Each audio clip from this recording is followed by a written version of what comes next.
Salam əziz dostlar. Deməli, istədim ki, yenidən bir reading videosu çəkeyim. Deməli, belə bir mətn seçdim. Qısa bir izahat verəcəm. Sizi yormayacağım. Fikir versək 1-dən 7-yə, 8-dən 11-ə və 12-dən 13-ə 3 dənə sual tipimiz var. Digər videoları izləyən tələbələr bilir ki, mən həmişə deyirəm, paraqraf tipli sualları həmişə axıra saxlayın. Çünki bizim paraqraflar haqqında müəyyən bir məlumatımızın olması bizə bu sualları tapmağa kömək edəcək. Adlar tipi görürəm və adlar tipi əslində MB şərti ilə veriləndə biraz çətin formatda düşür, amma ki biz yenə də bacaracağıq. Burada mənim bir açar sualım var idi, açar taktikam var idi. Clue wordslərlə cavabı tapmaq. Bəs bunu biz necə edə bilərik? Gəlin belə baxaq. Burada 4 dənə ad var, 4 dənə də bölmə var. Məsələn, birinci adımız Land Redmond adlı bir addır. Biz birinci bu Land Redmondu tapmalıyıq. Bunun dediyi, necə deyərlər, cümləni biz tapıb oxumalıyıq. Əlbəttə ki, biz burada belə açıq desəm, məsələn, bunu işarə eləyərək seçimi tapmaq hissəsi var ki, bu hissədən tapa bilərik. Amma bunu imtahanda etmək mümkün deyil və ona görə də biz bir-bir baxmalıyıq. Məsələn, burada baxanda avtomatik olaraq adı olduğunu gördük və onun belə bir cümləsi var burada. Bu cümləni oxumalıyam və bu cümləni oxuyadıqdan sonra burada deyilən fikirlərlə həmin cümləni uyğunlaşdırmağa çalışmalıyam. Burada fikir versəm, onların yaşam şanslarından, azalmağından, mühüm şəkildə azalmağından söhbət gedir. Və açar sözlərimizi götürəndə, əlbəttə ki, ola bilər ki, bizə burada açar sözlə versin, ola bilər ki, bizə açar sözsüz versin, sinonimləşdirsin. Məsələn, aşağıdan yuxarıya getmək istəyirəm. 11-də kommersial bir məqsəd var. Burada ümumiyyətlə onunla bağlı heç bir şey görmədim.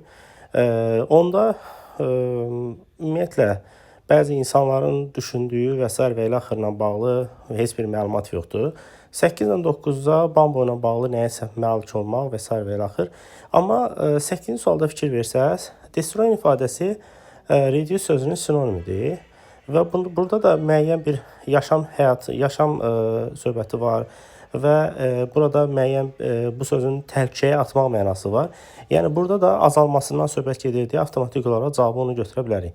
Növbəti söz məsələn Valerio Kapusdur. Biz bir-bir baxırıq ki, Valerio Kapus hardadır?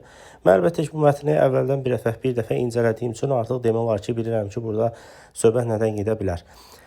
Deməli, Kapusun burada bir cümləsi var. Deməli, fikir versiniz, Kapusun cümləsinə baxalım. Kapusun cümləsi ilə indi burada məsələn belə deyim sizə, 8-ci cavab getdi. Burada placelərdən söhbət gedir, insanlardan people söhbəti var. Sonra burada baxın, insanları görəndə avtomatik bütün tələbələr artıq bildi cavab nədir. Bir də endanger söhbəti var. Avtomatik olaraq baxanda, necə deyim, bir də burada bu ifadə var ki, bu ifadədə elə necə deyim, burada think ifadəsi ilə, necə deyim, sinonimliyi daşıyır. Baxsaq, some people-ı əvəz ediblər. Endanger ifadəsi orada var. Baxsam, burada yenə də commercial məqsədləri yoxdur və avtomatik olaraq cavab onu düşünə bilərəm. Yəni, mənə deyəndə ki, reading çətindir, mən həmişə gülürəm. Nəyə çətindir? Bu da mı çətin? Əlbəttə ki, çətin deyil. Sadəcə strategiyaları düzgün tətbiq etmək lazımdır. İndi isə keçək növbəti suala. Burada əslində növbəti sual kimi, sual tipi olaraq biz 1-dən 7-yə də baxa bilərik. Amma aşağıda çox az düşən short answer tipli suallar var ki, bu sual tipi əslində mənim üçün çox rahatdır və bütün tələbələr də deyə bilərəm ki, rahat şəkildə bunu bitirə bilərlər. Burada məsələn bir sualı götürəm, məsələn 10-cu sualı götürə bilərəm. Məsələn, əlbəttə ki, axırıncı sual olduğuna görə yəqin ki, bunun cavabı axır paraqraflarda olacaq. Ya D-də, ya I-də, ya F-də. Çünki belə sual tipləri çox vaxt aşağılarda gəlir, axırda verilibsə əgər. Deməli, baxsaq əgər, burada deyir ki, Bambo produktdan söhbət gedir. Baxsaq, açar sözlərlə getmək istəyirəm, amma sırf məndən nə istəyir onu baxmaq istəyirəm. Burada Bambo product ifadəsidir. Bir də ki, burada müşahidələrdən söhbət gedir, nəyəsə genişlənməyindən söhbət gedir və avtomatik olaraq mən bunu dediyim kimi artıq digər sualları işləmişəm deyə ümumiyyətlə də o 4 addan ikisini tapdım. Çünki vaxt aparmasın deyə videoda.